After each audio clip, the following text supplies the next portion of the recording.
লিটন কুমার দাস যদি বাংলাদেশ ক্রিকেট দলের ক্যাপ্টেন হতে পারে তাহলে মোহাম্মদ শামি এবং মোহাম্মদ সিরাজ কেন ভারতীয় দলে জায়গা পায় না? অনেকেই বলবে লজিক ছাড়া কথাবার্তা বলে লাভ নেই। না, এই কথায় লজিক আছে এবং মাঝে মধ্যে যখন সত্য কথা বলা হয় তখন লজিক খুঁজে পাওয়া যায় না। কেউ চিন্তা করেছেন লিটন কুমার দাস বাংলাদেশের ক্যাপ্টেন হয়ে গেল, তাকে সম্মান দেওয়া হচ্ছে, আর মোহাম্মদ শামি এবং মোহাম্মদ সিরাজকে অবহেলা করা হচ্ছে? এই প্রশ্ন কেউ তুলেছে? লিটন কুমার দাসকে বাংলাদেশের টি-20 বিশ্বকাপ দলের ক্যাপ্টেন বানানো হয়েছে। এর আগেও তিনি টি-20 দলের ক্যাপ্টেনের দায়িত্ব পালন করেছেন এবং বিশ্বকাপেও তিনি ক্যাপ্টেন থাকবেন, দলকে জেতানোর চেষ্টা করবেন।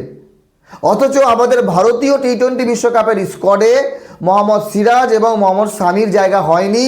যারা ডিজার্ভ করে টি-20 স্কোয়াডে, কিন্তু তাদের জায়গায় অন্য কোনো এক ক্রিকেটারকে জায়গা দেওয়া হচ্ছে জোর জবরদস্তি, যার বিরোধিতা প্রত্যেক ভারতীয় মিডিয়া হাউস, ক্রিকেট বিশ্লেষক তারা কিন্তু করেছে, আপত্তি দেখিয়েছে।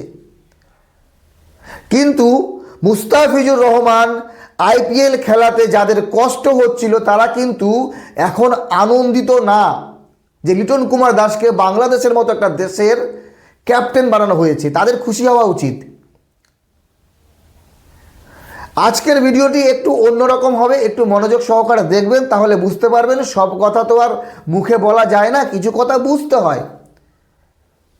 যেহেতু রাজনীতি ধর্ম ক্রিকেটে ঢুকে গেছে, সেহেতু এই ভিডিওটি এই সময় করা খুবই দরকারি।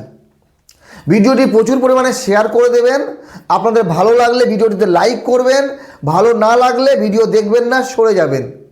কিন্তু মুদ্রা কথা হলো যে বাংলাদেশে টি-20 স্কোয়াড এবং ভারতে টি-20 স্কোয়াড, দুই দলের আকাশ পাতাল তফাৎ।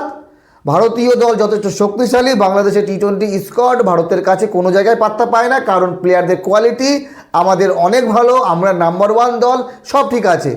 কিন্তু আমাদের ভারতীয় স্কোয়াডে হর্ষিত রানা, যাকে জোর জবরদস্তি সব ফরম্যাটে ঢোকানো হচ্ছে, 23 বছরের বাচ্চা।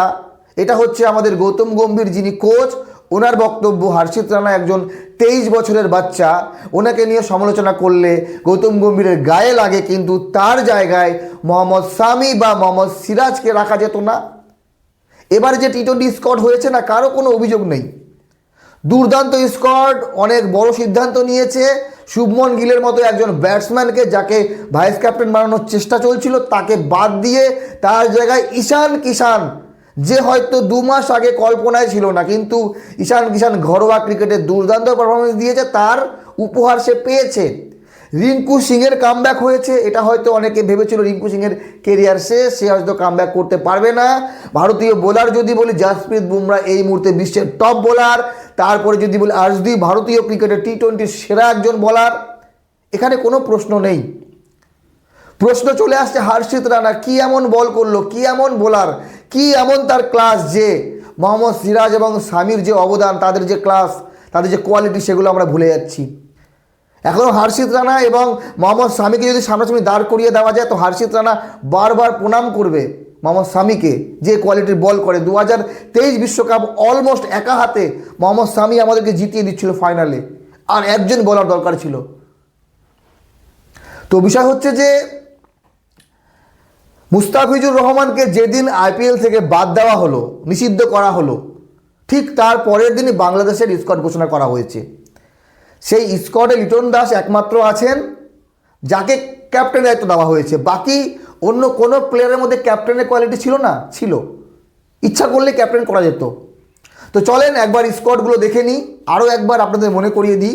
লিটন কুমার দাস ক্যাপ্টেন, তানজিদ তামিম, পারভেজ হোসেন ইমন, সাইফ হাসান, তৌহিদ হৃদয়, শামীম হোসেন পাটোয়ারি, নুরুল হাসান সোহান, শেখ মেহেদি হাসান, রিশাদ হোসেন, নাসুম আহমেদ, মুস্তাফিজুর রহমান, তানজিম সাকিব, তাসকিন আহমেদ, সাইফুদ্দিন এবং শরীফুল ইসলাম।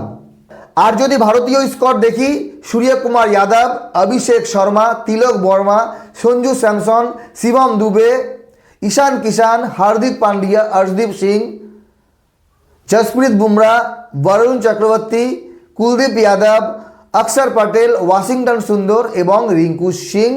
সঙ্গে আছে ওয়ান অ্যান্ড অনলি হর্ষিত রানা। ভারতীয় ক্রিকেটে একটা কথা প্রচলন হয়ে গেছে, ভারতীয় দলের ক্যাপ্টেনের জায়গা পাকা নেই, ভারতীয় দলের কোচের জায়গা পাকা নেই, ভারতীয় দলে জসপ্রীত বুমরাহ জায়গা পাকা নেই, ভারতীয় দলে বিরাট কোহলি রোহিত শর্মা জায়গা পাকা নেই, কিন্তু হর্ষিত রানার জায়গা ফিক্স আছে, কোনো না কোনো জায়গায় সে ফিট হয়ে যায়। এই নিয়ে কেউ কিন্তু প্রশ্ন তোলে না মোহাম্মদ সিরাজ এবং মোহাম্মদ শামি কেন টি-20 বিশ্বকাপে জায়গা পায়নি বা মোহাম্মদ শামিকে কেন এত অবহেলা করা হচ্ছে, এটা নিয়ে কিন্তু প্রশ্ন আন্দোলন কেউ করছে না। আপনাদের মতামত জানাবেন। ভারতীয় ক্রিকেট এবং বাংলাদেশ ক্রিকেট বা অস্ট্রেলিয়ান ক্রিকেট বা ইংল্যান্ড ক্রিকেট, প্রত্যেক দেশের ক্রিকেটের আলাদা আলাদা লেভেল আছে, তাদের কোয়ালিটি অনুযায়ী তারা প্লেয়ার সিলেক্ট করে, কিন্তু কোচ এবং সিলেকশন কমিটি বা বোর্ড ডিসিশন নেবে যে ক্যাপ্টেন কাকে বানানো হবে বা বানানো উচিত। তো সেই দিক থেকে যদি বাংলাদেশ ক্রিকেট বোর্ড মনে করতো যে লিটন দাসকে ক্যাপ্টেন রাখবো না, কারোর কিচ্ছু করার ছিল না, বা স্কোয়াডে রাখবো না, কারোর কিচ্ছু করার ছিল না, কিন্তু ওই যে performance, no doubt Liton Kumar Das বাংলাদেশের একজন জনপ্রিয় ক্রিকেটার। যদি আমরা বলি সাকিব আল হাসান বা তামিম ইকবালের বা মাহমুদুল্লাহ রিয়াদের পরে যদি কোনো ক্রিকেটারের জনপ্রিয়তা থাকে সেটা কিন্তু লিটন কুমার দাস। আর মুস্তাফিজুর রহমান তো আছেই। মুস্তাফিজুর রহমানকে আইপিএল থেকে বাদ দেওয়ার পর বাংলাদেশের জনগণের প্রাণ হয়ে গেছে মুস্তাফিজুর রহমান। অ্যাকচুয়ালি ক্রিকেট প্রেমী মানুষরা ক্রিকেট দেখতে চায়, ক্রিকেটের প্রতি ভালোবাসা যাদের আছে তারা ক্রিকেটে রাজনীতি ধর্ম খোঁজে না, তারা খোঁজে ভালো পারফরমেন্স, নিজের দেশ জিতুক। আমরা মিয়া ভাই করে চিল্লাই কেন জানেন? মোহাম্মদ সিরাজের জন্য।